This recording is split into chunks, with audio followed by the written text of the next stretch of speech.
Aí, só para explicar que é o mesmo slide que eu estava utilizando, temos aqui, estava conversando antes. Aí, o que eu fiz foi só fazer um resuminho, inserir um resuminho do que a gente falou na semana passada, há 15 dias atrás, para a gente, para quem está chegando assim, não ficar totalmente perdido, né? E voltei uns 2 slides que eu vou falar novamente, para quem estava na outra formação. Então, resumindo do que a gente falou até aqui, a gente iniciou com Hegel para entender da onde vem, né, da onde Marx vem, que ele não sai do nada. Então, alguns conceitos do Hegel que é importante a gente entender é quando ele tenta pensar como as coisas surgem, como que a gente entende as coisas, né? Então, ele fala que o ser absoluto, a ideação e o nada são a mesma coisa. Por quê? Porque o absoluto e a ausência não são formadas por determinações. Então, o exemplo que eu utilizei lá na formação há 15 dias atrás é que, por exemplo, você pega homem. Quando você vai pensar homem, você vai pensar características, você vai pensar onde que ele está inserido culturalmente, socialmente, historicamente. Então, são determinações, porque você não tem como pensar homem, a figura homem masculino, né, não necessariamente homem humanidade, mas a figura homem ou macho, né, adulto humano, sem pensar qualidades desse ser. Então, o ser absoluto sem determinações não existe. Então, não é possível tirar do ser absoluto e do nada uma dialética, porque você não consegue construir nada com isso. Então, as determinações vêm do que ele chama de devir ou vir a ser. Que aí a gente vai para o conceito de supra-assunção, que é o conceito utilizado por Hegel, que é onde se estabelece a relação dialética. Que essa palavra supra-assunção, ela tem 3 significados, que é de negação, de preservação, ou seja, você vai transformar sem destruir, e de superação. E o que a gente utilizou, e aí que o trabalho humano é dialético. Então, o que a gente utilizou de exemplo foi, por exemplo, você pegar o trigo, você quer desse trigo, você não quer o trigo, você quer o pão. Então, do trigo, você vai negar o trigo, porque não é ele que você quer, você vai transformá-lo sem destruí-lo, né? Então, você precisa dele para fazer a farinha, ele vai se transformar, não vai ser aniquilado, não vai deixar de existir, e vai fazer dele uma superação, transformá-lo em pão. Então, todo o trabalho humano passa por esse processo. Então, todo trabalho humano é dialético. Um outro conceito importante para entender a questão do idealismo hegeliano é o conceito que ele usa de Zeitgeist, que é o espírito de um tempo, que ele entende que as ideias e valores de uma época são as responsáveis, não, as ideias e valores de uma época refletem histórica e culturalmente as ações dos homens. Então, por exemplo, o exemplo que eu também utilizei do Napoleão na Revolução Francesa. Para o Hegel, ele era a corporificação desse zeitgeist, ou seja, o pensamento que estava construído naquele momento foi o que possibilitou a Revolução Francesa. É como se a construção fosse sempre de uma racionalização. Você percebe como está acontecendo a sociedade, você idealiza, entende como está acontecendo a sociedade, você racionaliza esse processo, você pensa valores melhores, e esses valores melhores pensados constroem e se refletem histórica e culturalmente na sociedade. Esse é o entendimento idealista, né, do Hegel. Com a Revolução Francesa, que foi o exemplo. E daí que a gente tentou entender a diferença entre metafísica e materialismo. Por que o idealismo é metafísico? Porque ele entende que a consciência é que determina as condições históricas, ou seja, a metafísica é você achar que a sua capacidade individual, a sua potência individual é capaz de entender o mundo e modificar esse mundo. Então, até dei um exemplo de um vídeo que eu posso mandar depois para vocês, para entender essa questão da metafísica. E assim, enquanto o materialismo, ela entende que as condições históricas é que determinam a consciência. Então, a gente vê uma inversão do entendimento. Enquanto na metafísica, que é o idealismo, você entende que a racionalização dos processos é o que faz com que as mudanças históricas aconteçam, o materialismo entende que são as condições históricas que determinam como a gente pensa. E aí a gente vai entender, mas agora, na construção, né, hoje, como que isso é capaz, como isso nos capacita para uma construção de revolução, de transformação. Aí, uma coisa que eu esqueci de falar, gente, é, por favor, eu não estou dando uma palestra, certo? Então, vamos fazer igual na semana passada, há 15 dias atrás, toda hora levanta a mão, a gente conversa. Então, até aqui, para quem deu para entender, assim, porque eu estou fazendo só um resumo. Estamos todos ok? Certo. Tá ótimo, resumo. Muito bom. Aí, mais uma partezinha para a gente poder avançar. Então, entendendo a dialética dentro desse pensamento sociológico, vídeo da não palestra. Ah, certo. Pode deixar, Ana. Eu mando, quando eu finalizar, eu mando o PowerPoint aqui para vocês assistirem, que tem os vídeos dentro da própria palestra, dos textos e tal. Então, a gente tem que entender a dialética como um exame dos fenômenos por uma relação de mútuo condicionamento, movimento, das transformações, desenvolvimento. Então, também como o vídeo que eu mostrei de como os lobos mudam os rios, que eu recomendo que quem não assistiu assista. A gente tem que entender que a dialética ela é uma percepção de que o mundo está sempre ligado e sempre em encadeamento de acontecimentos. Que se você particiona, você nunca vai entender de uma forma complexizada e completa o que está acontecendo. Então, você precisa ter encadeamentos para poder entender o completo, o todo, né? Quanto mais você complexifica a sua tentativa de entender, mais completo fica essa aproximação da realidade. Então, a dialética, e aí a dialética é importante na sociologia, né, no estudo do comportamento social humano, porque quanto mais você tenta se aprofundar, quanto mais variáveis você consegue compreender do comportamento, você consegue explicá-lo melhor, né? Aí, eu esqueci de falar para quem não me conhece, eu sou formada em Ciências Sociais e com ênfase em Antropologia. Então, algumas coisas vão aparecer que eu vou para esse viés um pouquinho, que vocês vão ver aí para frente. Então, o Hegel fala que o que é real é racional, e o que é racional é real. Ou seja, a gente volta na compreensão do idealismo de que o racional produz o real, que o real é fruto da racionalização. Enquanto o Marx, ele vai falar que os filósofos limitaram-se a interpretar o mundo de diferentes maneiras, e o que importa é transformá-los. Ou seja, enquanto o Hegel está com uma postura passiva, né, de que você racionalizando, automaticamente o mundo muda, para o Marx, não. O Marx você tem que ter você tem que ser ativo, você tem que interpretar o mundo, mas você tem que compreender como você transforma. Então, você tem que ter uma ação, você tem que ter uma agência, que é daí que vem a compreensão da praxis evolucionária.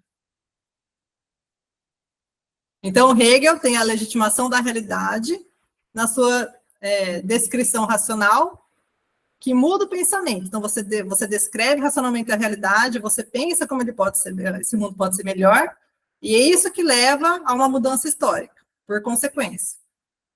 Então, a sociedade está pensando melhor o mundo, tem valores melhores, e esses valores melhores que fazem com que o mundo caminhe, que a história caminhe.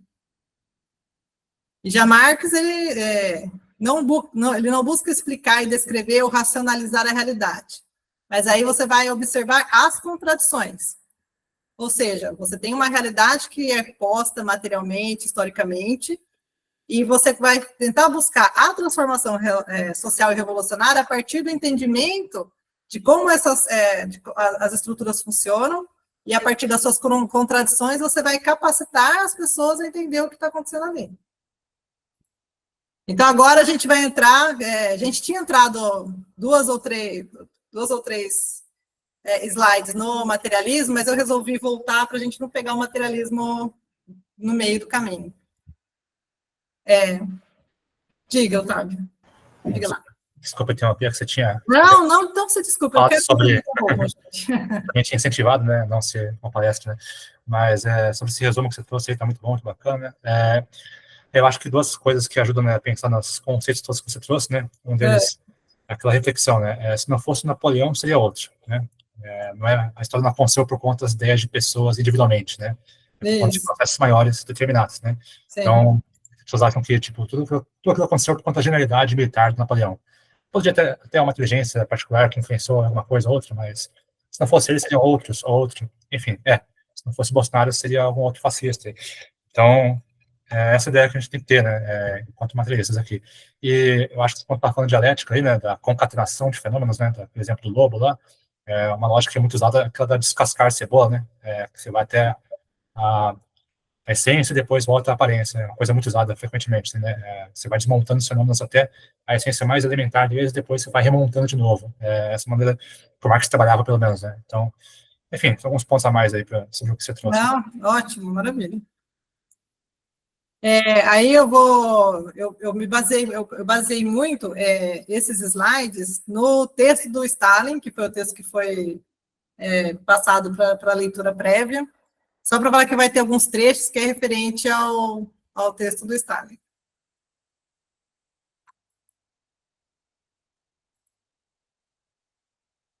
Então, assim, falando um pouquinho mais sobre materialismo e idealismo,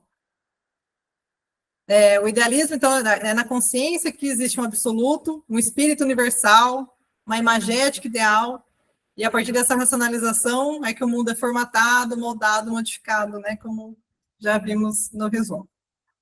Enquanto o materialismo é a realidade objetiva que existe na própria matéria, na natureza e no ser. Não apenas existem fora da consciência, como a consciência é parte e produto da realidade material. Então, a natureza, a matéria, as relações, elas acontecem, elas existem, e a consciência é parte e produto desse todo material, que existe fora da gente, né? Nós somos consequência, nossa consciência é consequência, determinada pela história, pela sociedade. Aí até aquele quadrinho que quem já viram, quem estava aqui na outra formação, está lá Descartes e Marx, e ele fala, o Descartes fala, o mundo material não existe, é apenas um reflexo da nossa imaginação. Aí o Marx, vai nessa. Aí ele fala, aí o Marx, quer dizer que você vê essa pedra na minha mão, mas ela não existe, pois está apenas na sua imaginação. Isso mesmo. Aí ele faz o quê? Taca a pedra na cabeça dele.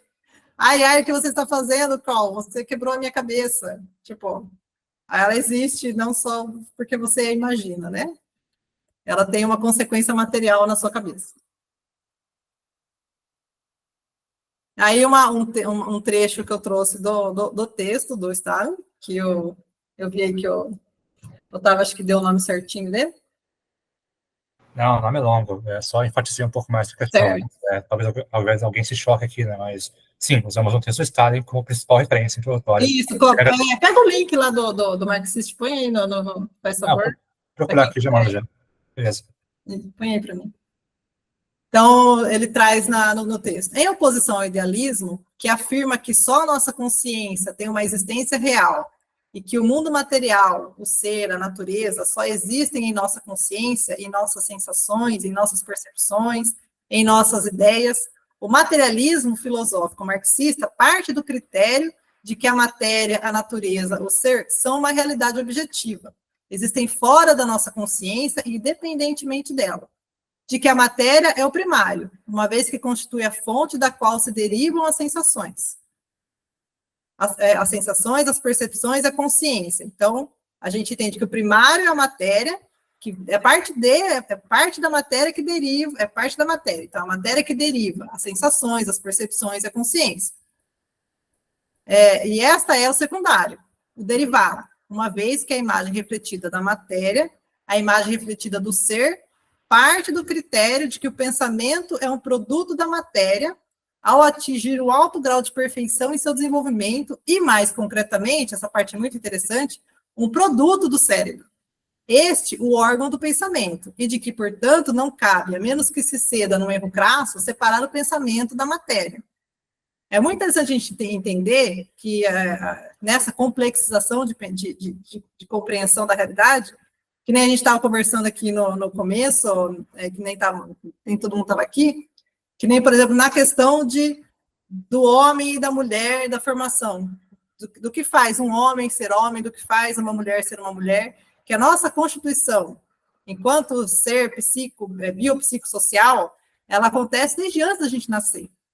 Então, dois estudos que eu comentei com relação a bebês, que existe uma tendência de bebês meninas serem seguradas mais deitadas e bebês meninos serem segurados mais em pé, e essa construção modifica a percepção, a construção, o desenvolvimento cognitivo, a percepção temporal, e são várias de equilíbrio, por conta de você ser uma menina ou um menino bebê. Um outro estudo também que eu vi, e que eu achei muito interessante, é que pegaram bebês meninos e bebês meninas, vestiram com roupas de gênero oposto. Então, meninas bem bebezinhas, vestidas com roupinhas de gênero, né, estereotipadamente meninos, e vice-versa. E deram para adultos brincarem, e filmaram os adultos brincando com vários brinquedos esparramados na sala, e o que foi percebido é que meninas, que estavam vestidas como meninos, os adultos brincavam com mais brinquedos masculinos, e sempre foi orientado para os adultos que eles deixassem que as crianças levassem a brincadeira, né? Ah, mas a criança que escolheu, mas não, existia uma tendência de que meninas vestidas de meninos acabavam brincando mais com brinquedos de meninos, e meninos vestidos de meninas acabavam brincando mais com brinquedos de meninos. E isso também constrói uma subjetividade. Então, e tudo isso, né, é construído na gente subjetivamente, mas o nosso corpo, a nossa matéria, a nossa biologia, os nossos hormônios, a epigenética, tudo isso está sendo influenciado. Então, a gente não pode simplesmente dizer que isso não existe ou que é irrelevante. Diga, Otávio. Um argumento bem comum de atribuir biologicismo, né, a essa maneira de interpretar as coisas. Biologicismo, eu entendo que seria você reduzir tudo apenas à determinação biológica. Existem várias determinações, mas em certos assuntos ela é, com certeza, a principal determinação, inclusive em se tratando do patriarcado, né, porque são corpos femininos, biologicamente, explorados, né, historicamente, com as implicações na superestrutura que você tem, né, que vão recair sobre outras subjetivações, etc. Mas a determinação biológica é uma das determinações também, e é muito importante. Em alguns âmbitos, é a mais importante, inclusive. Exatamente.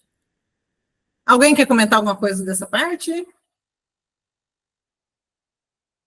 Vamos continuar, então.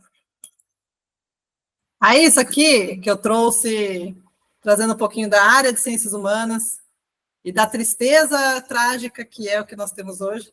Eu trouxe um exemplo do como o pós-estruturalismo e o pós-modernismo simplesmente dificultam muito com que a gente consiga pensar as coisas de forma material, concreta, histórica, né, e nesse todo complexizado, onde a biologia faz parte, enfim. Então, eu trouxe um conceito do Bruno Latour, que é um antropólogo, que eu tive que estudar na minha graduação, que tristeza, que vamos ler. Foi, então, instigado pela legenda, contextualizando, ele está falando vai falar do Ramsés II, o faraó, certo? Egípcio. Então, vamos lá. Então, instigado pela legenda da foto e pelo tema da causa da morte do antigo monarca, que Bruno Latour levanta a seguinte hipótese. E se, em vez da degradação de seus restos mortais, tivéssemos descoberto que a causa da morte de Ramsés II havia sido o desenvolvimento de uma tuberculose? Acaso poderíamos afirmar, pergunta-se Latour, que ele morreu de uma doença cuja causa foi demarcada apenas no final do século XIX com os trabalhos do bacteriologista Robert Koch? Ou seria anacrônico, por outro lado, deslocar o bacilo até o século XIII a.C.? Em outras palavras, o anacronismo é uma política temporal que se aplicaria apenas ao mundo dos humanos e dos objetos técnicos, ou a sua jurisdição se estenderia também aos objetos científicos? Todo mundo entendeu o que foi dito aí? Ele está falando que não era possível o Ramsés II morrer de tuberculose, já que o bacilo foi demarcado apenas no século XIX. Alguém consegue chutar por que a área de ciências humanas é absoluta, totalmente, completamente pós-estruturalista e pós-moderna? Eu quero que alguém fale alguma coisa. Senão não sairemos desse slide. Então, o Luís XIV é uma drag queen, porque usava salto e peruca. É o que ouvimos aí a Rita Von Hunt falando. Bom, assim, para quem é convidado aqui, né, por mais que a Marina seja nossa cientista social, de longe aqui, com certeza, todo mundo que tem algum nível de leitura ou mais, então a gente contribui bastante. Inclusive, hoje o pessoal está até tímido para nossa média, inclusive, né? Mas aqui, esse texto aqui, eu acho que é uma das críticas mais frontais e retumbantes possíveis à loucura, talvez, né, que seja a ciência social pós-moderna, né, bastante idealista, para usar termos mais elementares, que já existiam há muito tempo, para não ter que ficar criando novas palavras, né, idealismo puro, né, e respondendo a pergunta da Marina ali, né, o objetivo é enfraquecer a esquerda, né, é basicamente isso. Então, o que se incentiva na academia como mais dominante, como mais discutido, como mais respeitado e até mais cool, né, esse tipo de debate social que inventa 1 milhão de palavras novas para coisas que já tinham palavras antes. Que vai de nada para lugar nenhum. E que é profundamente idealista, e que não se conecta com a classe trabalhadora, né? Bastante academicista e elitista, inclusive, e por isso não tem potencial de organizar nada, não tem potencial de transformar nada, não tem potencial nenhum de realmente incomodar a burguesia, né? Então, poderíamos pensar em várias vertentes das ciências sociais e da esquerda por si só, né? Radical, inclusive. Bom, acho que se vocês pensarem um pouquinho mais, vocês vão conseguir lembrar de estereótipos de pessoas da esquerda e das ciências sociais falando textos, soltando um discurso desses que acaba sendo uma montada de blá blá sem fundamento, no final das contas. Dia, colega. Eu não sei se cabe aqui como complemento, mas como a gente está entre camaradas, eu vou ousar a dar um pitaco aqui. Por favor. Né? Teria relação com o fato de que lá por volta do 1871, a economia política ela foi imposta pela burguesia de uma forma que Marx dizia que era vulgar, né? Tipo, e isso dando origem ao que a gente conhece como economia né, as ciências sociais.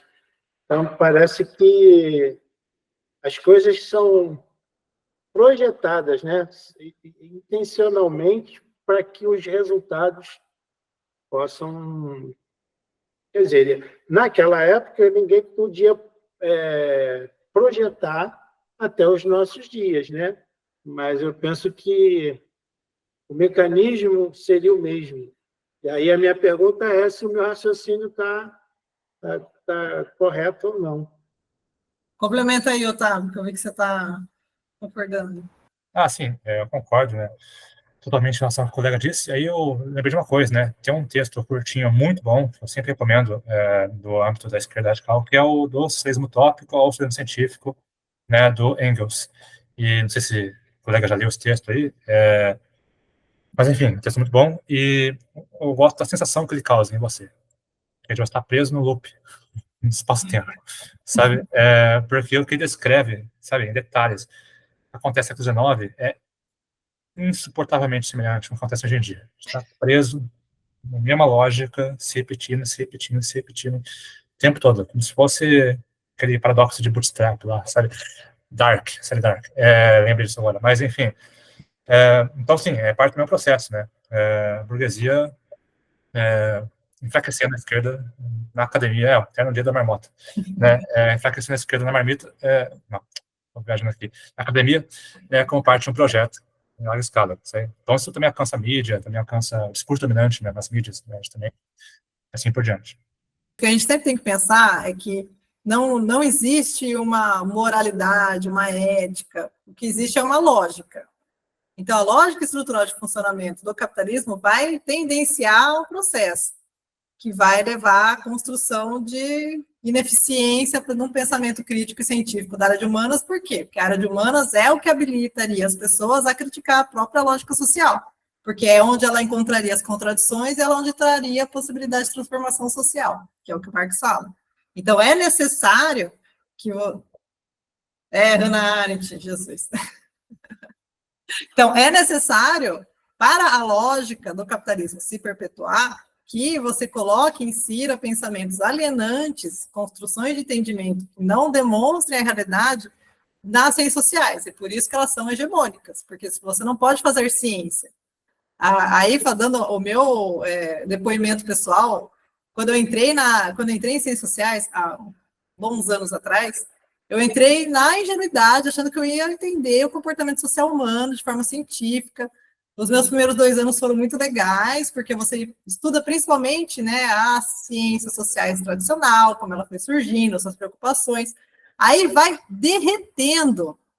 De repente, você está vendo assim, um pós-modernismo nada é nada, tudo é tudo, você não pode ser científico, positivista, colonial, branco, hétero, lugar de fala, Jesus, você perde a sua capacidade de produzir generalizações e construções, né, estruturais do entendimento de comportamento.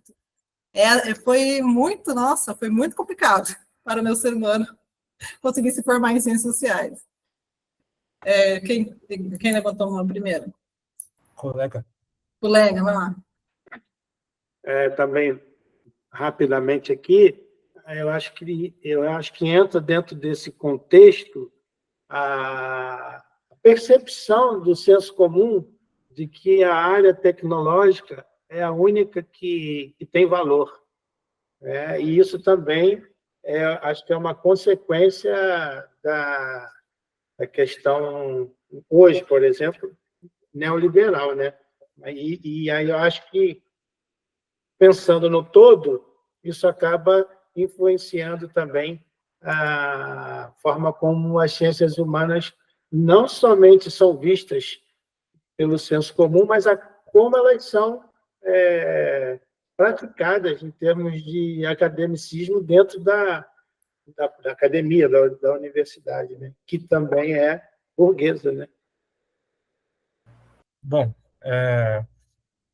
sim, com certeza. Na verdade, você tem que pensar no que a burguesia quer, né? No Brasil, o que ela vai querer? Trabalhadores que saibam alguma coisa, mas nem tanto também. Tem que ter conhecimento técnico, saber manusear alguma coisa ou outra, saber escrever, saber mais. Cientista vai formar e virar Uber, né? Não tem utilidade para a burguesia. Vira uma coisa, vira simplesmente com uma excrescência, assim, sabe? Mas, enfim, uma coisa que eu reparo, né? Observo aí, né? Justamente que a menina acabou tangenciando um pouco aqui, é uma tendência a uma coisa bem subjetivista, individualista, né? E uma coisa que desencadeia muitas perspectivas que correm na autodeclaração, né? Como assim. Isso tudo, no final das contas, prejudica, por exemplo, né, para dar um de muitos exemplos possíveis aqui, programas públicos, né? Que demandam ter dados de qualidade em larga escala, né? Você tem que ter uma objetividade nisso, né? No final das contas. Bom, o pessoal convidado aqui, né? Também. Acho que faltou a gente apresentar quem é cada um aqui, mas enfim, de qualquer modo, quem está aqui nesse grupo, acho que a maioria nem é formado em ciências sociais, né? Eu sou da aeronáutica, no caso aqui. E isso é uma coisa que eu reparei, realmente. Demorei muito tempo para me radicalizar, porque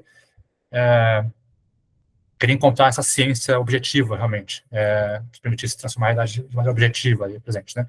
E fui encontrar isso no método e no marxismo. Bom, mas então você vê que até na questão de políticas públicas, né, esse processo incorre no enfraquecimento, né, basicamente. E o que o colega chamou de senso comum, né, senso comum liberal, né, com um projeto burguesa.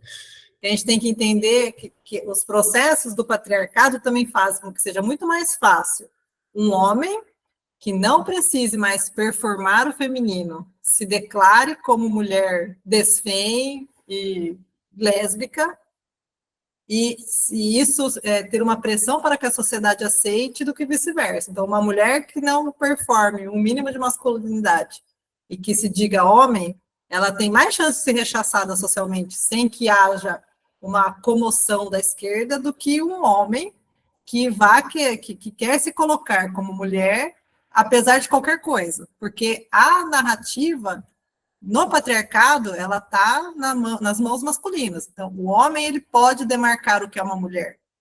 Uma mulher não pode demarcar o que é um homem, estruturalmente falando. Então, a questão do transativismo, tanto que não resvala no mundo masculino. Homens trans não tem qualquer relevância. A relevância do transativismo está na centralidade das mulheres trans. Por quê? Porque são homens. Porque são pessoas do sexo masculino socializadas dentro do patriarcado e que buscam manter a sua dominância estrutural perante mulheres, e que a sociedade aceita porque é patriarcal. Então, até um exemplo que a gente costuma falar, assim, jamais a gente aceitaria, enquanto sociedade, que uma pessoa branca que se sentisse negra e quisesse performar o que culturalmente se entende por negritude, fizesse esteticamente modificações corporais para se parecer negra, e falar para uma pessoa negra que ela é negra tanto quanto. Jamais passaria pela cabeça de qualquer pessoa de esquerda aceitar um negócio desse. Mas o patriarcado, ele é tão intrincado, ele é tão no nosso inconsciente, que isso é fácil para fazer quando é um homem com relação a uma mulher. Então, a gente tem que ter muito isso no entendimento de como o patriarcado é uma estrutura muito enraizada, que naturaliza para homens e mulheres que nós somos seres com menos importância na sociedade, nós enquanto mulheres, e que homens são seres com mais importância na sociedade. E é toda uma subjetivação feita para que isso seja tão naturalizado e essencializado que quando o homem se diz mulher, porque ele tem externamente uma percepção de códigos culturais do feminino com o qual ele se identifica, por uma série de questões, inclusive sexistas, de violência contra a subjetivação masculina também é violenta contra meninos. Então, esse menino que não se adequa à masculinidade, ele passa a se identificar com códigos socialmente ditos como feminino. A sociedade entende que isso se resume a uma mulher. Então, esses códigos culturais do que é prescrito para mulheres passa a ser a mulher em si. Por quê? Porque somos uma sociedade patriarcal. E mulheres têm que aceitar o que homens ditam que mulheres devem ser, socialmente, estruturalmente. Então, quando a gente vai falar do transativismo, a gente tem sempre que pensar do dominador e perante o dominado. Porque não existe mulher que consiga fazer patriarcado reverso, sabe? Não existe como uma mulher subjugar um homem com disforia, um homem sem disforia, não existe essa possibilidade, porque a mulher é estruturalmente inferior, socialmente inferior, colocada em um lugar de inferioridade que estruturalmente, individualmente eu não consigo fazer nada contra o homem, contra a figura masculina. Enfim, fiz uma inserção um pouco grande. Quem está na fila aí? Acho que a Emily ainda não terminou. Emily, diga. Perdão, Emily. Desculpe. Você tem toda Não, eu concordo com tudo que você disse. É que o que eu estava falando era mais em relação de que o avanço do liberalismo ele é gradual. É isso que eu estava dizendo. E aí, fazendo uma outra inserção e concordando com você, Emily, a gente tem que entender que essas construções feitas pela superestrutura, elas só são viáveis se elas estão de acordo com a infraestrutura. Então, as nossas bases, né, que são das relações de produção, que são capitalistas, elas jamais vão permitir que uma superestrutura diferente do que ela gera seja habilitada. Então, quando você tem uma introdução hegemônica e que se começa a querer se colocar como hegemônica, é porque existe uma relação de poder sendo colocada. Uma relação de poder político que vem alimentado pela relação de poder econômico. Então, por exemplo, que é um outro exemplo que a gente costuma usar, quando você muda a palavra trabalhador para colaborador, para empreendedor, você está mudando essa forma de pensar para alienar as pessoas numa materialidade. Quando você fica falando de linguagem neutra, de mulher tem que ser mulher cis, porque mulher trans é mulher, você vai construindo uma alienação da realidade. Que aparta a gente de como as coisas são, do porquê acontece disforia. Então, por exemplo, quando o feminismo fala mulher trans não é mulher, as pessoas trans também tinham que entender que isso as beneficia, porque passa a ser material a realidade delas também. Então, a gente precisava, mais uma vez eu falo, a gente precisa muito dessas críticas à esquerda, porque quem está na narrativa da construção da materialidade, hoje, perante a classe trabalhadora, é a direita. Como eu falei, é uma narrativa. Óbvio que a direita não está com a materialidade, mas quem está perante a classe trabalhadora com a materialidade, quem está na esquizofrenia louca, quem está na esquizofrenia louca é a esquerda, e quem está com a narrativa da materialidade é a direita. Que também é um projeto. Então, a gente precisa entender que esse é um projeto de poder político que vem do poder econômico. A minha dúvida bem básica é sobre o texto. Eu não entendi a questão que ele coloca no final, que não está em negrito, que ele fala, em outras palavras, o anacronismo é uma política temporal, eu não saquei a relação de anacronismo com temporal, que se aplicaria apenas ao mundo dos humanos e dos objetos técnicos, ou sua jurisdição se estenderia também aos objetos científicos. Eu quero saber melhor qual que é essa diferença entre os objetos técnicos e os científicos, como se os objetos trabalhados nas ciências humanas não fossem científicos. Eu não sei qual que é a proposta dessa questão, qual que é a provocativa. Assim, pegando todo o contexto do que eu entendo também dentro da área, né, não só no recorte em si, as ciências humanas, elas são muito questionadoras da ciência como uma base legítima e higienizada de conhecimento. Então, o que ele está, da minha leitura, né, ele está falando que você não vai pegar só o mundo dos humanos e a técnica em si, mas a própria ciência, o próprio objeto científico. Mas, na verdade, é difícil, porque o academicismo ele é feito para ser misterioso, para ser secreto, para ser difícil. Parece até que você faz disciplina sobre como falar uma coisa de uma forma bem difícil que ninguém entenda, entendeu? Academiquez, né? Academiquez completamente.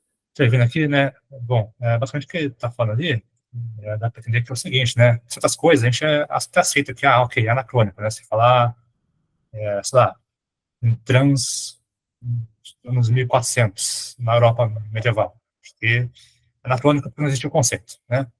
Deixando de lado as críticas ao tranquilismo, porque simplesmente não existiu o conceito, né? Aí, acho que concordamos, né?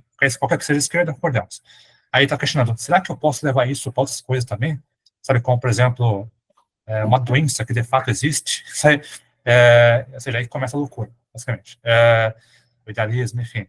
E daí, quando ele fala de objetos técnicos, a gente está falando do avanço da tecnologia, porque falar, por exemplo, em celular em 1300 não fazia o maior sentido. Isso completamente era anacronismo. Mas uma coisa é a seguinte, independentemente de ser 1300 ou agora, toda a Terra existe. Sei lá, a física funciona do mesmo jeito, sabe? Isso é um projeto científico, você entende? Isso aí não teria como você pensar anacronismo em cima disso. Ele está questionando, mas será que tem? Será que, sabe, a força de Newton, pensar nisso no passado é anacrônico, sabe? Enfim, não sei se eu fui claro aqui, mas tem essas coisas que são... a gravidade só passou a existir quando Einstein... por exemplo. Melhor maneira, você resumiu bem aqui, quer dizer. Tipo assim, quando ele fala de objeto técnico, ele está falando de coisas que o ser humano criou. Tecnologia, né, o ser humano criar coisas, né? E aí cabe anacronismo como uma análise, assim. Então, realmente, não tem como você falar tecnologias contemporâneas no passado. Até pelo impacto que ela tem na vivência humana também, né? Mas, em termos de ciência, está questionando, será que também não vale a pena? E aí, nós discordamos, porque isso foge completamente de qualquer materialidade, né? Bom, espero ter esclarecido aí. Antes de deixar a Marina prosseguir, para acelerar um pouco mais aí, só uma intervenção aqui. Sabe quem que manja muito de sociologia? Os militares americanos, né? Desde a década de 90, eles contratam, não só desde a década de 90, na verdade, acho que antes, mas eu fiz algumas leituras aí, mas eles contratam formados com PhD em sociologia, ciências sociais, os militares americanos. O colega ficou chocado, ainda bem que consegui surpreender alguém aqui. Quando a gente fala em guerra híbrida, quando a gente fala em desestabilização de países, a estratégia corrente dos países hoje em dia porque, na verdade, eles passam 90% do tempo ou por cyberataque ou por manipulação na mídia, na academia, etc., e não tanto mais, sabe, por armas, por tiros, embora a indústria militar americana também lute bastante. Só que no Brasil, desde 2013, tem guerra. Desde 2013, posso dizer que está em guerra, oficialmente, de fato, guerra híbrida. com estratégia, sabe? Militares agora estão no porta-aviões planejando isso, ou na CIA, sabe? Com PhDs ali presentes, sabe? Pessoas extremamente inteligentes, usando essa inteligência, sim, para poder com a vida de milhões de pessoas, ao vivo, isso está acontecendo agora, sabe? Isso não é teoria da conspiração, documentado, sabe? Enfim, tem registro de pagamento, sabe? E, então, a esquerda fica desprezando um aprofundamento científico, mesmo que seja no pós-modernismo, que seja, sabe? Nenhum aprofundamento científico. Sabe? Apenas ir para ciências sociais para poder estender a sua vida de Twitter para a faculdade. Sabe? Somente isso. Então, centenas de ONGs, é uma estratégia em larga escala, com muito dinheiro envolvido. Sabe? A gente está em guerra desde 2013, oficialmente, isso está acontecendo agora. E com muito PhD em sociologia envolvido. E que deve saber muito bem que para a classe trabalhadora o marxismo funciona. Ele deve saber muito bem isso. Sabe? E justamente por isso eles tentam, de todas as formas, cada vez mais explícitas, sabe? Desavergonhadas, combater. Mas, enfim, agora te incentivo para que a Marina prossiga. Então, bora. Aí, voltando um pouco do texto de Stalin, trazendo mais uns trechozinhos. Então, caracterizando o materialismo filosófico marxista, diz Lenin: o materialismo, em geral, reconhece a existência real e objetiva do ser, a matéria, independentemente da consciência, das sensações, da experiência. A consciência não é mais do que um reflexo do ser. No melhor dos casos, seu reflexo mais ou menos exato, adequado, ideal quanto à precisão. E em outras passagens, é matéria o que, atuando sobre nossos órgãos sensoriais, produz as sensações. A matéria é a realidade objetiva, que as sensações nos transmitem. A matéria, a natureza, a existência, o físico é o primário. O espírito, a consciência, as sensações, o psíquico é o secundário. Então, a gente tem que sempre ter muito isso em mente, que o pensamento materialista compreende que a nossa construção, da nossa percepção individual, ela é um reflexo do que a materialidade da existência, do que o mundo material concebe na gente. Tanto que tem a frase do Marx, que não é a consciência que determina o nosso ser social, pelo contrário, é o nosso ser social que determina a nossa consciência. Então, a gente tem que compreender que quem a gente pensa que a gente é reflexo do ambiente social, da estrutura social que a gente está vivendo. Então, nesse capitalismo tardio, de crise, de crise estrutural desde 2008, como é que isso está sendo refletido nas subjetivações das pessoas, e das pessoas geracionalmente também. Como que isso está se refletindo geracionalmente nos jovens, como isso está se refletindo nas pessoas, aí tem os millennials, e geração não sei o quê, mas isso é uma realidade, que como o capitalismo está se degradando de uma forma muito rápida, a cada geração, a cada 10, 20 anos, você tem uma modificação da percepção cultural, que modifica como a pessoa se entende individualmente. E a gente vê isso acontecendo, né? Tipo, como é que a juventude se enxerga hoje, como é que ela lida com esse pensamento hegemônico cultural que está sendo colocado. Enfim, isso é resultado da estrutura social que a gente está vivendo hoje, nesse momento, nesse momento histórico que nós estamos. Alguém quer falar alguma coisa? Prosseguimos? Então, se a realidade, a natureza, a existência, o mundo material são primários, e o pensamento e a consciência são secundários, a consciência como imagem refletida da realidade, a sociedade existe como existe, independente da vontade individual das pessoas.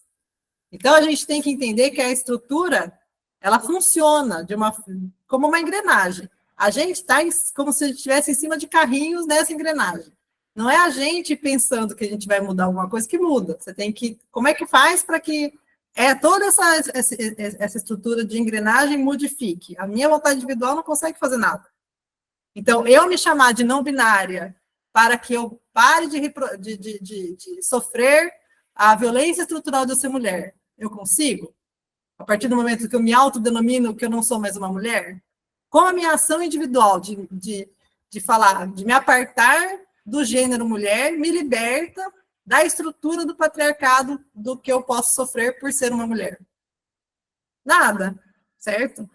Então, um homem trans vai ter o mesmo medo de andar de madrugada na rua que eu, porque é uma mulher que que na tentativa de fugir do sexismo e da violência estrutural que mulheres sofrem, que é se denominar pelo gênero homem, ela não vai conseguir escapar disso. A gente tem que entender que a estrutura é que faz com que a sociedade aconteça, não os nossos desejos individuais. A questão é, aí a gente vai entender que essas pessoas, elas têm uma essencialização biológica do cérebro, por exemplo, muito que eu ouço existe um cérebro masculino, existe um cérebro feminino. E aí, um homem com um cérebro feminino, ele quer ser uma mulher porque nasceu no corpo errado.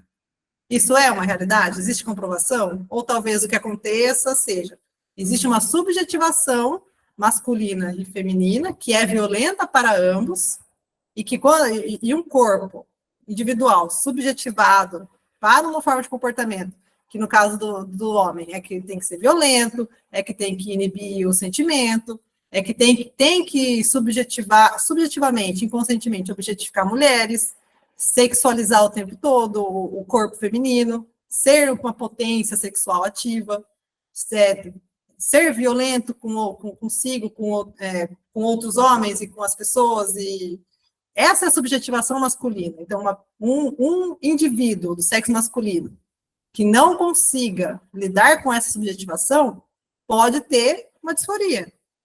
Essa é uma percepção materialista, a partir do entendimento que a estrutura da sociedade vai formatar como a gente se entende.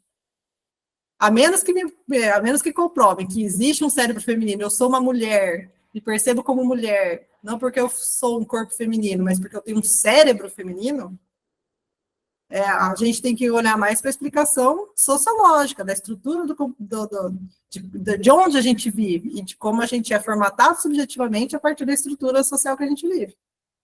Uma sociedade que não fosse sexista, onde corpos masculinos e corpos femininos nascessem, homens e mulheres nascessem e não fossem subjetivados a nenhum tipo de padrão de comportamento e temperamento divididos por sexo. Aconteceria disforia? Entende? O que vem antes? A disforia ou a sociedade sexista? Bom, esse questionamento aí que a Emily trouxe, eu trouxe várias vezes também, quando eu comecei a entrar em contato com essa discussão, há menos de um ano atrás. Mas, então, eu fui ter acesso a uma série de evidências também, né? Usar pensamento mais materialista a respeito, né? Mas, assim,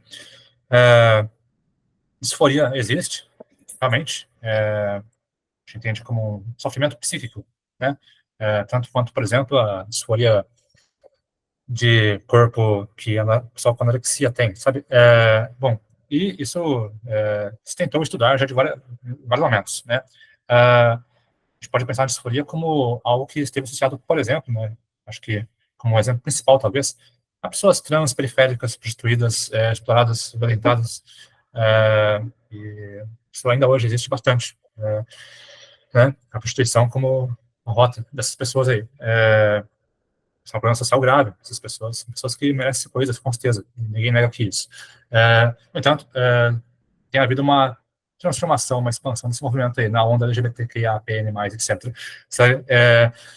Que até reforça, né, a argumentação a respeito nossa aqui. Pois bem, então, sim, a disforia, a tese nossa, é de que seria, né, produto, né, de uma sociedade sexista, das expressões de uma sociedade sexista, né? Há até, né, relatos aí, né, evidências.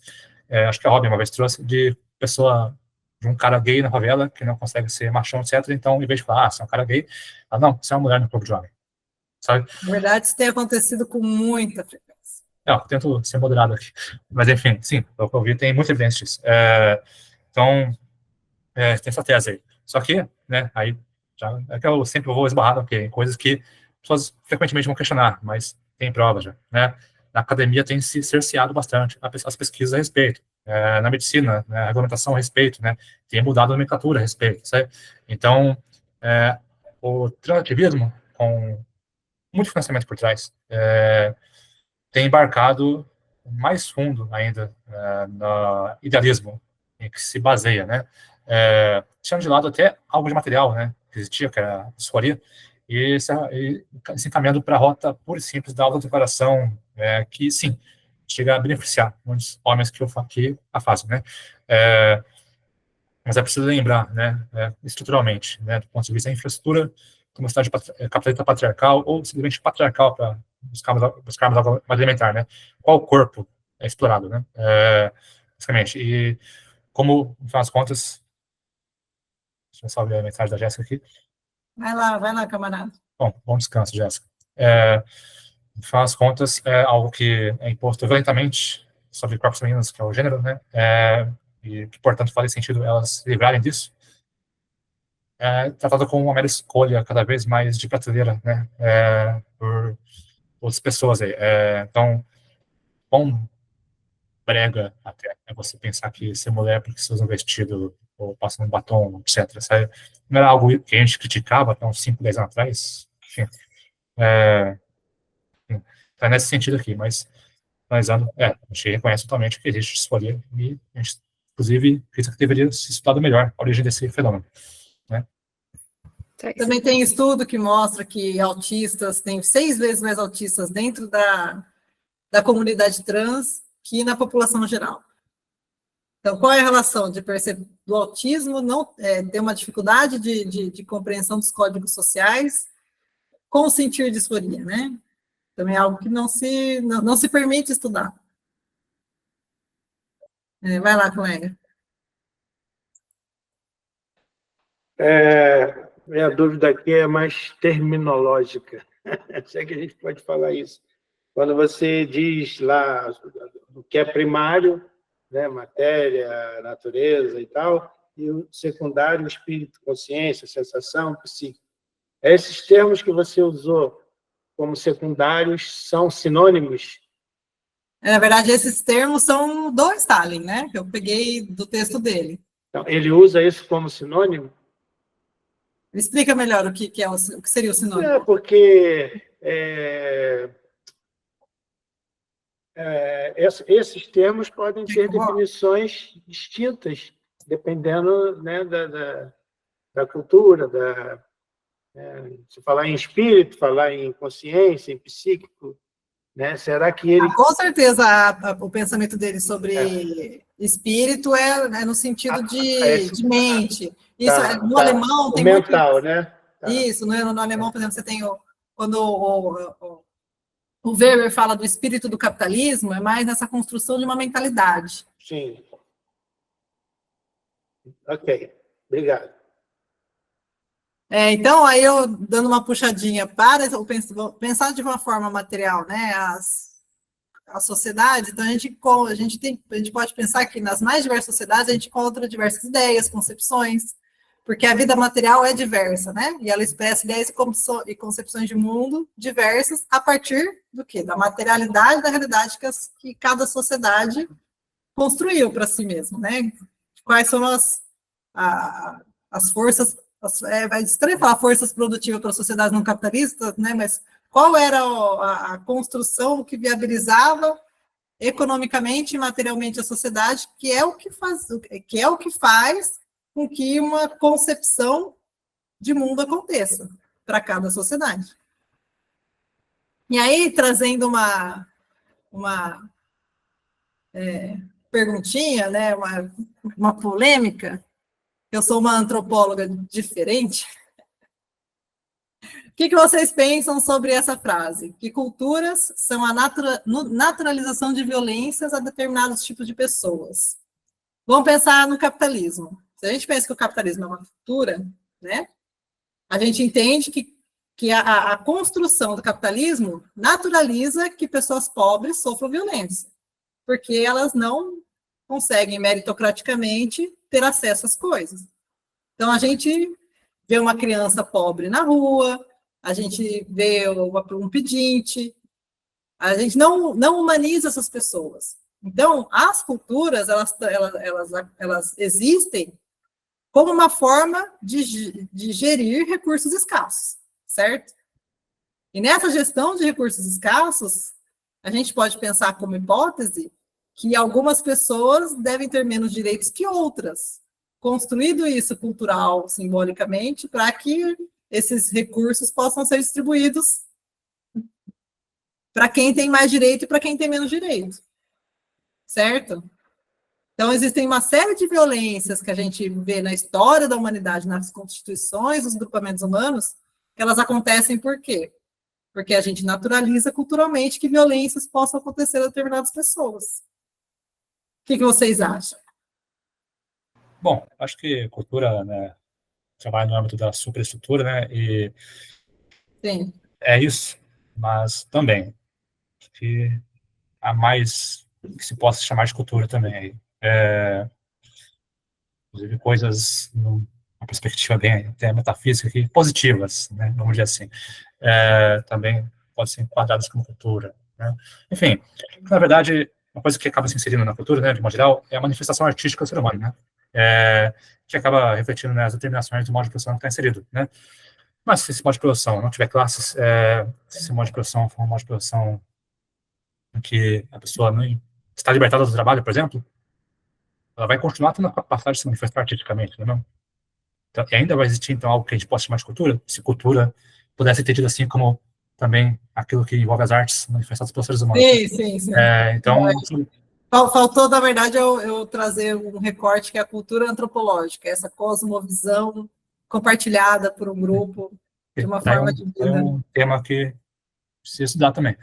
Muito interessante. Mas acho que essa visão aqui, né, inclui a manifestação artística do ser humano, tanto nos âmbitos das violências, quanto também em outros âmbitos também. A gente precisa pensar que a arte também é um reflexo material da realidade, de como a nossa consciência é determinada pela estrutura social, é a nossa consciência que cria a arte, então ela é um reflexo da estrutura social também.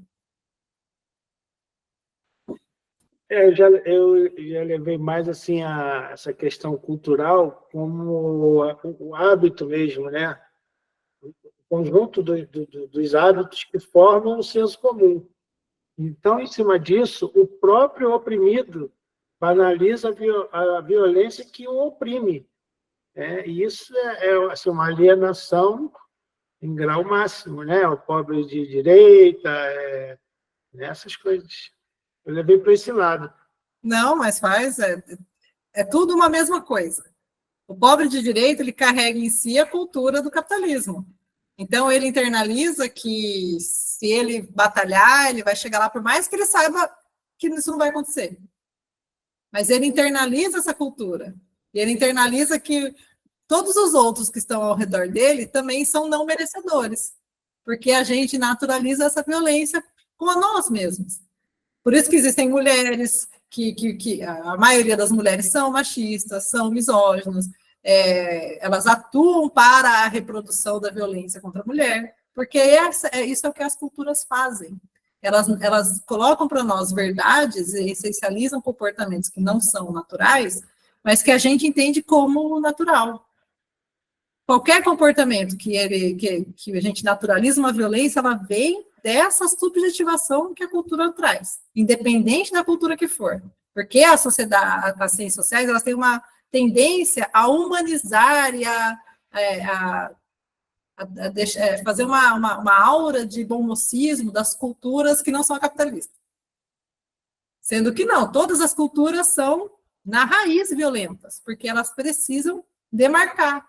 Como a Mariana falou, para existir uma cultura tem que existir um outro que não pertence a ela.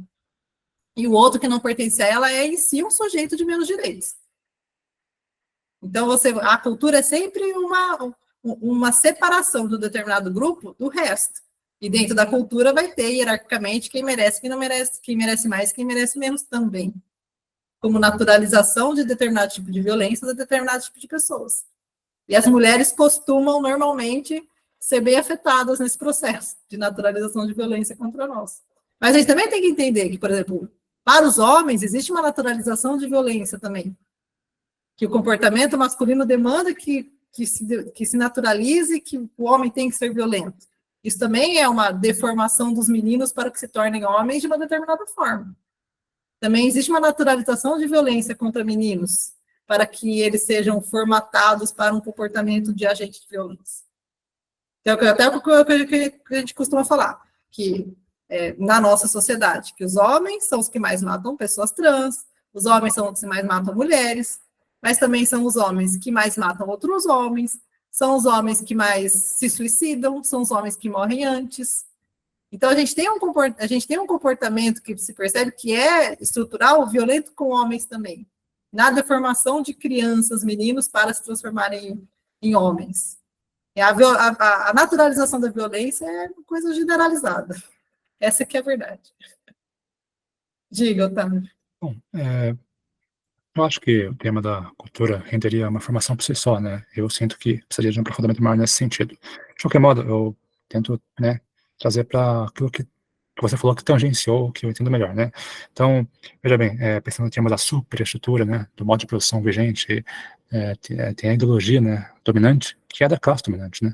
Então, vende-se uma ideia de liberdade, né, como aquilo que a gente deve almejar na vida. Só que essa ideia de liberdade funciona para liberdade de usufruir da propriedade privada, né? Não é funcional para um trabalhador, na verdade. E ele é totalmente enganado de maneira idealista nesse sentido. Bom, mas nós entendemos aqui que o modo de produção capitalista ele tem, né, algumas estruturas de exploração transversais das quais ele se aproveita, né, entre as quais aí o patriarcado, né. E pensando nesse sentido, claro, a gente pode pensar aqui na música sertaneja falando de corno, a gente pode pensar em funk falando de coisas que beiram, se não passam, um abuso sexual, enfim, e assim por diante, né.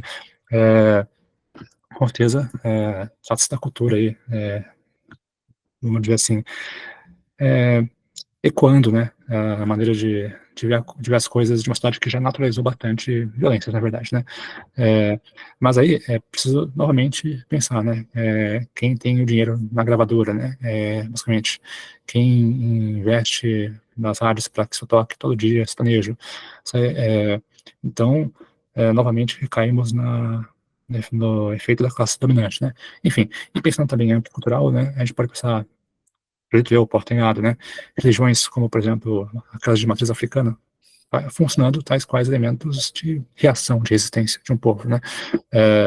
Então, acaba sendo uma cultura, né, dessa perspectiva, algo que reflete, né, a relação de poder que existe, as relações de exploração que existem, né. Mas eu acredito que sim, precisaríamos ter uma formação em cultura para adquirirmos uma visão mais abrangente, né, sobre cultura e sua relação com arte, particularmente, o que ela manifesta. Porque, a certo ponto, concordo totalmente que só acho que esse é um debate ainda mais complexo. Beleza. Muito bom, vamos continuar. Foi só mais, eu quis trazer isso para a gente entender que a percepção da materialidade, da realidade, ela não é um recorte que a gente consiga só observar o capitalismo em si, mas que é a própria historicidade da construção humana. Então, como que a humanidade foi, ao longo do tempo, se desenvolvendo historicamente? Você vai sempre encontrar o mesmo padrão. Não tem como ser de um lugar de um jeito, outro lugar do outro. A realidade material que vai impor como a consciência vai ser construída, e a consciência é construída a partir da superestrutura, que a gente pode chamar de cultura também. Então, foi mais nesse sentido que eu quis trazer esse ponto a mais aqui.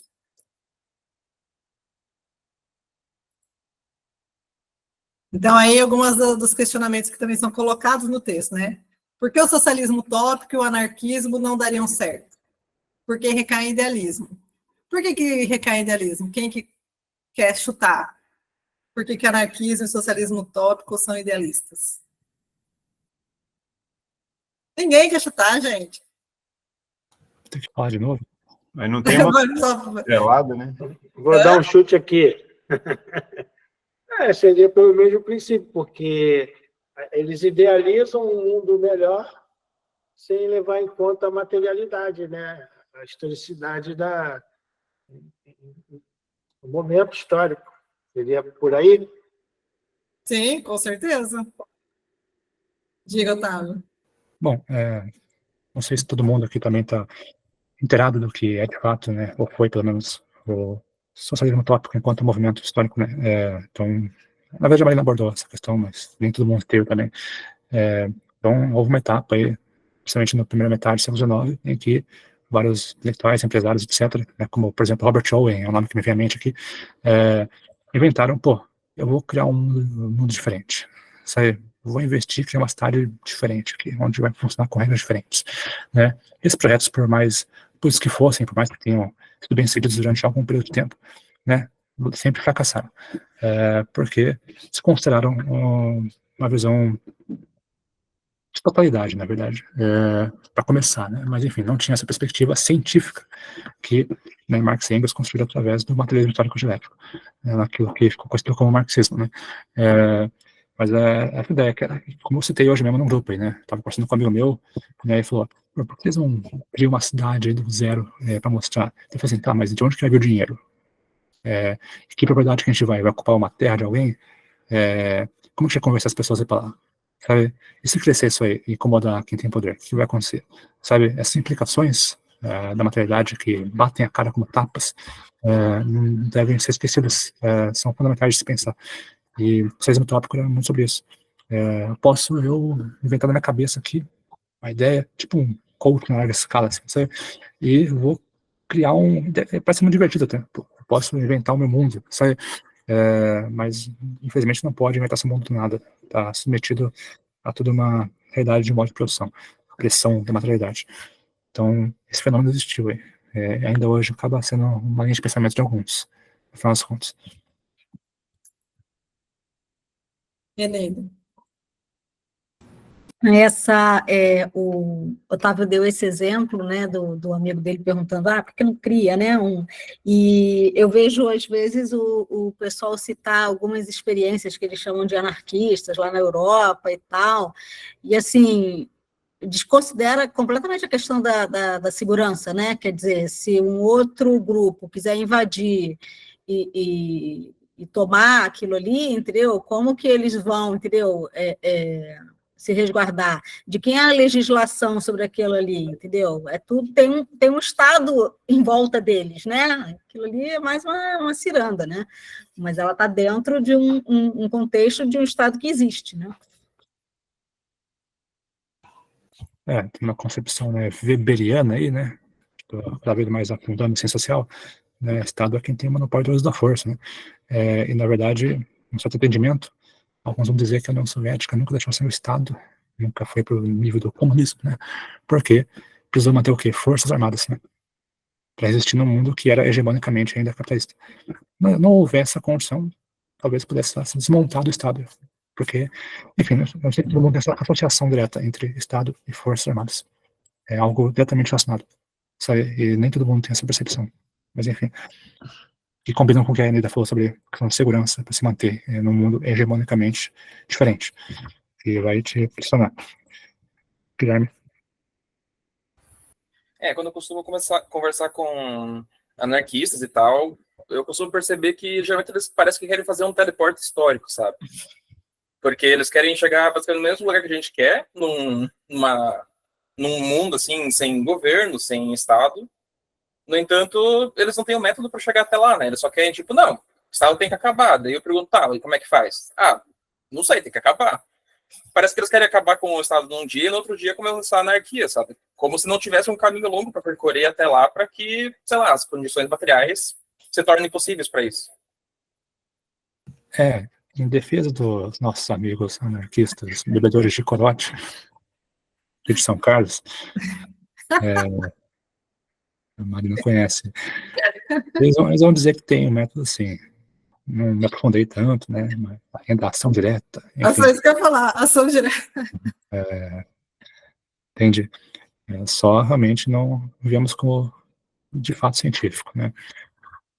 Faltaria, por exemplo, um entendimento mais correto, né, de Estado.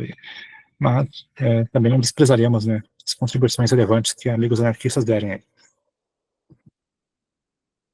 Não, eles são ótimos para pôr lá na linha de frente, assim, contra a polícia. Para ação direta, eles são especialistas, são ótimos. Então, vou continuar aqui. Aí, vamos lá para uma coisa que é também muito importante a gente internalizar. Que não se pode esperar boas intenções de bons homens. É preciso compreender a realidade material que formata pensamentos e ações. Então, uma coisa que a gente tem que entender é que a nossa... É difícil, é impossível a gente fazer coisas esperando que as pessoas façam o certo. A sociedade acontece esperando que as pessoas façam o certo. Então, vamos pensar na própria sociedade, na nossa estrutura capitalista. Então, você vai ter um empresário que ele quer pagar bem os funcionários, que ele quer comprar bons insumos para fazer um bom produto, o quanto ele vai se tornar competitivo no mercado. Então, não é a boa ação ou a má ação que faz com que você tenha um determinado comportamento. É a estrutura que te condiciona a ter um determinado comportamento. Isso a gente precisa muito sempre entender, que não existe maldade e bondade. Não existe nem Rousseau, nem Locke, assim, entendeu? Não existe nem a bondade natural e nem a maldade natural. Existe uma estrutura social que condiciona um determinado tipo de comportamento a partir da estrutura que você está inserido culturalmente. E aí, que é o que vem também dentro do texto do Stalin, que ele fala, ação revolucionária não pode ser moral. Aí a gente volta para o quê? No nosso assunto recorrente. Quanto o transativismo é moral e quanto o transativismo é científico? O que vocês acham? Para dar um indício de quão idealista liberal é e metafísico ou materialista esse pensamento. Como ação revolucionária. Bom, então, enquanto grupo que tenta agir para modificar em prol de um grupo. Esse ponto final seu que eu ia ressaltar aqui, né? Quanto, né? Militância, vamos dizer assim, né? Mas eu trago aqui duas facetas, né? Dessa questão. A primeira, né? Ambas, no final das contas, incorrem em moralismo, né? Mas uma delas, por exemplo, é aquela pessoa, né? Que quer mostrar que é virtuosista na sua militância de lacração no Twitter, né? E a outra que no final das contas está pensando o seguinte: nesse grupo eu me encontrava, né? E muitos vão se encontrar, suspeito que talvez a maioria, que é o seguinte: de onde o transativismo se inseriu dentro da luta LGBTQIA+, PN, etc. Né? Foi um processo já, não sei vocês, para mim, na minha adolescência, para muitos, deixar de lado a homofobia. Eu fui criado de maneira bem homofóbica. Para mim foi meio revolucionário na adolescência deixar de lado essa visão de mundo. Daí depois desse processo você pensa, pô, todas as demais letras que entrarem na sigla deve ser a mesma coisa, nem vou pensar mais a respeito tanto. Sabe? Já tive que pensar, já entendi, né? Que realmente é um pessoal que sofre muito e não faz o menor sentido você ter ódio disso, que é estúpido, que é ridículo, enfim. Então você vai correndo sem refletir mais a respeito, sabe? Acriticamente. Enfim, mas há todas essas esferas de moralismo dentro desse movimento aí, sabe? Todas as questões aí, sabe? Que eu acho importante de colocar aqui. Não é simplesmente aquela pessoa que também claramente discorda, mas quer mostrar que, né, é virtuosista moral. É aquela pessoa que passou por esse processo, sabe? De vencer a coisa mais elementar dessa coisa toda, que é a homofobia, simplesmente, sabe? E depois projeta que as demais letras devem ser, sabe? Então, vamos lá, essa pessoa aqui, que está no T da sigla, deve ter sofrido muito também, muita violência, enfim, e realmente, pessoas disfóricas, historicamente, sofreram muita violência, sabe? São prostituídas, etc. Mas o movimento está tomando outro rumo, né? E nunca foi estudado de verdade a origem da disforia, né? Tem essas duas questões aí. Então, mas a gente tem que entender que o modus operandi da esquerda, hegemonicamente, é sempre moralizante. Então, por exemplo, a gente vai chamar todo bolsonarista de fascista, a gente vai... teve quando a gente estava tentando falar sobre os incels, e aí você não pode falar, você tem que morrer, que foi o que aconteceu pessoalmente comigo, que o Otávio percebeu isso, acompanhou isso acontecendo. Quando eu fui falar que o comportamento, que a forma de levar meninos para esse pensamento incel, que vira red pill, que vira ódio à mulher, tinha que ser estudado para ser entendido e evitado, você é impedido de falar sobre isso porque parece que você está defendendo o incel. Não, a gente tem que pensar sobre o padrão que está acontecendo na sociedade, que está levando meninos a um pensamento de ódio a mulheres. Mas aí você entra como um moralismo virtuoso e que impede que se converse sobre. E a esquerda ela é muito cheia desse pensamento moral. A esquerda hegemônica, né, não a revolucionária, infelizmente a esquerda radical está sendo contaminada por esse pensamento. Muito a partir do momento de um recorte disso aqui é o certo e todo o resto é errado. Aí volta o quê? Para a cultura. A partir do momento que eles estão em um grupo fechado, de uma forma de pensamento que não é crítico, você desumaniza tudo que está fora dele. Você não ouve quem está fora dele. E isso é muito problemático. Quem levantou a mão, ouviu tudo? Ninguém? Então, vamos continuar. Então, a ação revolucionária não pode ser moral. O que significa? Significa que a gente tem que compreender como a realidade funciona, compreender como que as construções culturais acontecem, compreender, inclusive, como os pensamentos conservadores, reacionários, homofóbicos, machistas, misóginos se dão. E não repudiar as pessoas que estão reproduzindo eles, entender como chegar nessas pessoas. A ação revolucionária se dá não falando que essas pessoas estão erradas, mas entendendo como elas se comportam, por quê, para conseguir desconstruir isso e agir nesse processo. Diga, colega. Eu penso que isso vai de encontro ao fato de que você, para destruir alguma coisa, você precisa entender daquela coisa, né? Então, esse é o foco central de quem é contra o capitalismo. Precisa entender o que é o capitalismo, como ele funciona, né? Onde ele se sustenta, os pilares principais de reprodução, né? E isso é com tudo. Qualquer coisa que você vai combater, você precisa estar inteirado. Aí entra até a religião. Sim, a gente é contra a religião, mas a maioria da gente não e se não é questão de embrenha nisso, porque aquilo ali, né, eu não quero saber daquilo ali, porque aquilo ali, eu não gosto daquilo ali, mas é justamente o contrário. Você tem que entender daquilo para você ter condição de desconstruir, minando na estrutura, né? Não, né? Exatamente.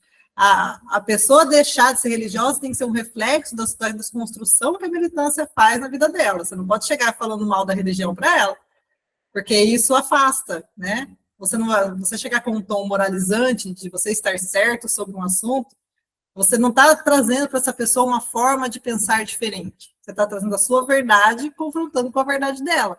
E isso é ineficiente. Então, a militância não pode ser nunca moral, porque ela tem que entender os processos de construção de consciência, da consciência que é determinada socialmente, né? Do como eu me entendo. O evangélico tem uma série de verdades na vida dele, que é a consciência dele construída materialmente pela sociedade, pelo ambiente que ele está inserido. E a gente tem que tentar, como você falou aí, pela estrutura. Você faz com que você permite, você habilita que ele consiga se autodesconstruir. Mas você não pode tentar você desconstruir. Porque você não consegue, só por isso. Porque não dá para você desconstruir alguém impondo uma verdade sua, de uma outra verdade, enfim. E aí, né, indo para frente, significa que teorias sociais de vanguarda não adiantam existir? Não, pelo contrário. E aí, trazendo mais uma frase, né, lá do texto Stalin, a teoria se converte numa força material logo que se apodera das massas. Aí, em torno do texto, em torno da crítica à filosofia hegeliana do direito. E aí, o aproveitamento da prática como critério da verdade, que expõe as contradições frente à teoria e que traz as consciências. Então, por exemplo, trazendo a ideia do ensino socialista, porque a gente acredita tanto na ideia dos ensino socialistas. Porque você vai construir um ambiente que traga uma ideia anti-hegemônica e que traga subjetivações anti-hegemônicas. Que traga um lugar que você possa construir emocionalidades, afetos, com um outro tipo de formatação de pensamento. Então, você cria esses lugares que vão ser ideologicamente contrapontos à igreja, contrapontos à mídia de massa, mas não apenas trazendo verbalizações, mas trazendo uma socialização alternativa. E aí, nas contradições que você vai demonstrando, nessa construção de emocionalidades, é que você capacita a outra pessoa de observar de uma forma diferente a vivência dela. Diga, Otávio. Bom, tivemos problemas aqui com a energia do notebook, né? Carregar aí, estava falhando aqui, né? Mas, enfim, acho que eu vou comentar aqui, em tudo que está sendo falado aí já há algum tempo. Eu conheci a Marina em treta do Twitter, né? Ela foi uma das poucas mulheres que eu vi lá, argumentos científicos, defendendo que devamos disputar ideologicamente pessoas assim identificadas em céus, ou quase em céus, né? Minha adolescência eu tive uma proximidade com esse possível destino aí, né? Mas enfim, e que se eu for falar mais eu vou trazer já o leninismo aqui, né, no final das contas, mas uma perspectiva de organização para fazer acontecer de fato, né, uma revolução, né, tem que entender que há uma diferença entre a pessoa que participa da organização, a qual tem que ter uma formação profunda, tem que ter uma competência, na medida do possível, profissional com aquilo, e a pessoa que você quer alcançar, a qual você não pode simplesmente xingar de fascista, nazista, etc. Entender que, né, sem olhar também piedoso, mas a pessoa alienada, vítima de manipulação em larga escala do aparelho ideológico dominante, né?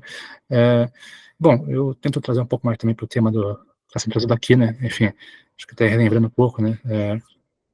Conteúdo da aula passada, né? Mas a revolução a gente tem que entender como um processo dialético, né? Um ponto de ruptura, né? Basicamente, tanto quanto a água líquida virando gasosa, enfim. Acho que a gente tem que estar sempre reforçando na cabeça todos os conceitos que foram trazidos aqui, né? E a maneira disso fazer acontecer, bom, aí, né? Combinando com outra maneira de pensar que eu gosto, acho muito interessante. Tem que pensar em estatística, em probabilidade, em números, matemática, né? Enfim, isso faz muito sentido, né? Estou querendo trazer entropia, né, para ciências sociais. A teoria se converte numa força material logo que se apodera das massas, né? Acho que já devem ter noção disso. Um ou outro tentando mudar o mundo vai fazer porra nenhuma, né? Isso vai fazer sentido quando, sei lá, 20%, 40% da classe trabalhadora estiver pensando com você, aí sim. Aí já é algo que se enquadra como um fenômeno social, realmente, né?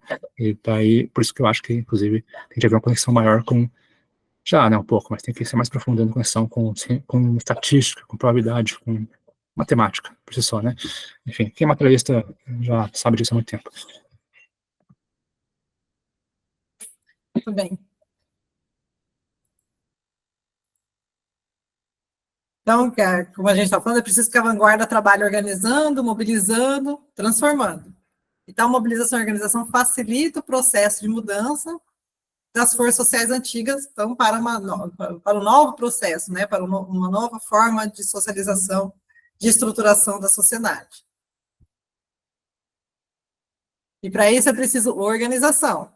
A organização partidária, no sentido leninista de partido, né, não no sentido capitalista de partido, expõe as contradições da vida do social e ajuda na construção da consciência sobre a ideologia, ou seja, ajuda as pessoas a perceberem com relação à ideologia a qual elas estão submetidas, a essa ideologia que formata a forma como a gente pensa.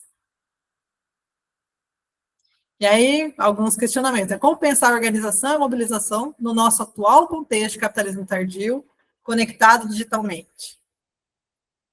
O capitalismo tardio é fonte da crise estrutural que entrou desde 2018, que vem desde então, com o levante do pensamento reacionário, religioso, de extrema-direita.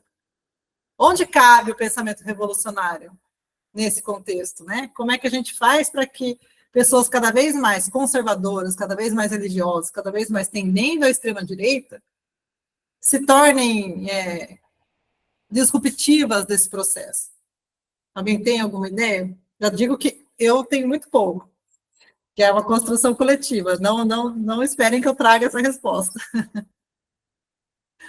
Porque uma coisa que a gente tem conversado bastante, e que eu acho que até o Mascaro traz, é que a esquerda hoje é quem é a defensora da conservação da estrutura. Então, é a defensora da democracia, é a defensora de pensamentos liberais que retroalimentam a própria estrutura capitalista.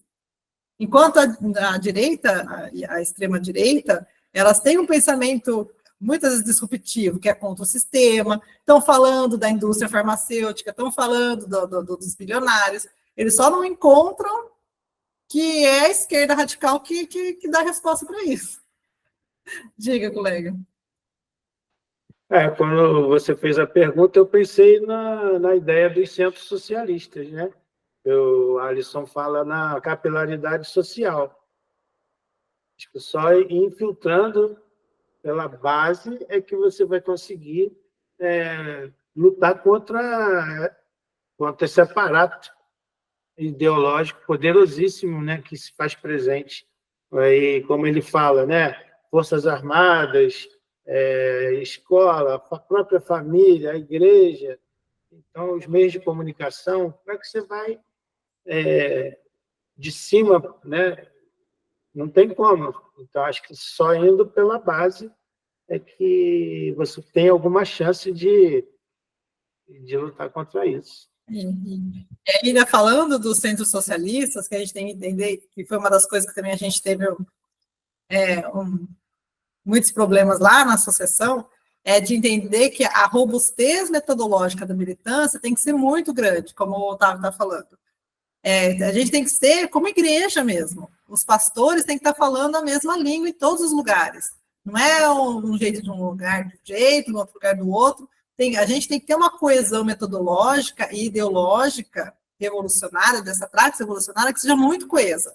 Então, a gente tem que estar sempre construindo, para quem está na militância, essa formação e essa construção, tipo, quase dogmática mesmo, de chegar até construir uma forma metodológica de agir, que possa construir nas pessoas uma forma eficiente, que você consiga ver que existe um discurso que é mais eficiente para conversar com as pessoas. Então, você reproduz esse padrão de comportamento, sem medo de fazer isso, porque é importante que a gente sistematize, porque o nosso conhecimento é científico, então a construção do conhecimento tem que ser científico. A gente não pode ter medo de ser ciência, né, e de reproduzir o conhecimento científico, e de medir, de calcular estatisticamente, como o Otávio falou, a gente não pode ter medo disso. Diga, Eric. Porque eu lembrei de várias coisas aqui, e aí tentando conectar o que você acabou de falar, que é a necessidade de sistematizar, né, dentro de uma teoria revolucionária, e que ao mesmo tempo a gente precisa criar uma nova cultura, né, isso é muito presente na história das revoluções, mesmo nas revoluções nacionalistas, né, como teve na China antes da Revolução Socialista. Existe a questão também da suprassunção das nossas culturas, né, das nossas várias culturas, do entendimento de identidade nacional dentro de uma diversidade imensa. Isso foi algo que, quando a gente teve aquela reunião com o Elia Jabbour, ainda no GT de formação, né, da associação, então ele levantou essa questão, mas eles sempre meio que fogem, né? Tanto o PCdoB quanto o PDT, eles têm um grande apelo ao desenvolvimentismo, à questão nacional, mas isso é feito de uma forma idealista, e às vezes também metafísica, né? Então eles têm um apego em um materialismo, eu não sei se seria o termo correto, né? Um materialismo vulgar, em que eles colocam a questão do desenvolvimento, né? de a gente ter a reindustrialização, de melhorar a condição de vida das pessoas, mas isso não é o suficiente, e também isso é uma falsa promessa, porque se a gente não disputa a cultura, se a gente não disputa contra o próprio Estado, mesmo tendo um governo de esquerda, a gente não tem como alcançar isso, né? Então isso tem um idealismo, tem uma metafísica no sentido também em relação à questão da cultura, da identidade, né, que a gente vai só abraçar a bandeira ali, vai todo mundo se abraçar, né, isso é uma viagem. A gente precisa estudar, a gente precisa entender, a gente precisa ler, né, os nossos autores, conhecer os nossos artistas, a gente precisa ouvir as pessoas, e a gente precisa também disputar essas pessoas na base, que é a ideia do centro socialista. Mas e nessa hora que a gente precisa tomar cuidado, quando a gente tenta confrontar o que já está aí, né? A gente tem que confrontar, mas a gente não tem como rejeitar, a gente tem que alcançar uma suprassunção, né? Então a gente tem que negar sem, não sei qual foi o termo que estava ali, né? Mas sem acabar com aquilo, né? A gente quer aproveitar, e isso também entra nessa questão, né, do que os anarquistas às vezes não conseguem entender. Por que é que precisa de socialismo antes do comunismo? Né? Porque a gente está disputando o poder político, né? A gente quer romper com a forma burguesa do poder político. A gente não vai passar a revolução e vai acabar o modo de produção capitalista. O modo de produção capitalista ele continua. Né? Então, e a gente vai ter que pensar ao longo, né, de tempo, muito tempo, e trabalhar nisso constantemente, e confrontar o imperialismo para que seja possível, né, chegar ao comunismo. Né? E aí alguém pode perguntar, mas isso aí, o comunismo então é idealista? Pode ser, né? Mas a gente só vai saber ao longo da história. Né? Se a gente, né, fizer tudo que a gente se propõe no mundo inteiro, aí saberemos se o comunismo vem ou não vem. Fecha minha fala. Se eu não me engano, eu vou entrar aqui numa parte de 3 slides do Stalin explicando, deixa eu ver, isso, o que causa as mudanças históricas. Eu vou passar meio rapidinho, porque já são 20 para as 10, e só para a gente entender do que a gente está conversando aqui, né, desde o começo. Então, ele pergunta assim, seriam as condições geográficas? Então, ele fala que, embora seja uma das condições necessárias ao desenvolvimento social, não é ela que opera de forma determinante como uma sociedade vai se sistematizar, né? E o que ele argumenta? Que a Europa, durante 3.000 anos, viu desaparecer 3 regimes, falando nas palavras do Stalin, né? O comunismo primitivo, a escravidão e o feudalismo. Mas o seu clima não mudou drasticamente durante esse tempo, né? E considerando 4 regimes com a União Soviética da Europa Oriental. Então, a Europa tinha um clima mais ou menos o mesmo, mas ela foi evoluindo de comunismo primitivo para uma forma de escravidão e depois para o feudalismo, e que o clima se manteve o mesmo. Então, não seria a condição geográfica a principal questão. Então, seria a densidade populacional, que até vou pedir para os nossos camaradas da geopolítica puder comentar um pouquinho, porque o que ele vai falar? Também parte das condições materiais da vida da sociedade, mas não é possível estabelecer causalidade e determinação para o crescimento populacional ser o que explique uma mudança de regime social. Então, ele vai falar, né, segundo Stalin, uma densidade populacional não forçaria a um tipo proporcionalmente mais elevado de regime social, e exemplifica o caso da China, que quando ele estava escrevendo ainda não tinha passado pela Revolução, e ele fala que teria uma população 4 vezes maior que dos Estados Unidos, e mesmo assim ainda era um estado semifeudal. Esse é o argumento do Stalin no texto. E o que vocês pensam sobre isso? Que eu realmente fiquei sem chegar a uma conclusão. Diga, Otávio. Bom, vou tentar falar um pouquinho aqui. Vamos lá. O Stalin, nesse texto, ele tenta identificar quais são as determinações reais para o movimento das sociedades. Ele vai passando por algumas opções, por exemplo, o território, importa, mas não. A densidade populacional, importa, mas não, e assim por diante, né? Não, você pode ficar no discurso, por exemplo, de que o que mais importa é a sua posição no planeta Terra, né? Se você estiver numa região temperada, mais fria, você vai dar origem a uma cidade mais desenvolvida. Se você estiver numa região equatorial, você vai ser um preguiçoso que não vai se desenvolver. Isso é extremamente problemático, a gente sabe disso. Bom, mas então, a questão aqui é que realmente determina, né, o desenvolvimento de uma cidade é o modo como ela se organiza para sobreviver, né? O modo como ela se organiza para produzir o que é necessário para ela sobreviver, né? Ela colocou adiante aí. Por isso que eu já enfatizei antes, enfatizo de novo, e algum dia finalmente vou encontrar tempo de fazer uma relação a respeito. O que mais determina o desenvolvimento humano é algo chamado modo de produção. E esse é um conceito que é importantíssimo a gente aprender. Porque a princípio que a gente ouve, a gente pensa, pô, é só um termo banal para descrever como funciona o mundo. Não, é um conceito complexo por si só, que subtrai forças produtivas e relações de produção. E existiram vários modos de produção ao longo da história da humanidade, como, por exemplo, o feudalismo, comunismo primitivo, mercantilismo, e o socialismo seria mais um no futuro, depois do capitalismo. Pois bem, então, entender o que é modo de produção é o primeiro passo depois de entender o que é materialismo. É brutalmente importante esse conceito.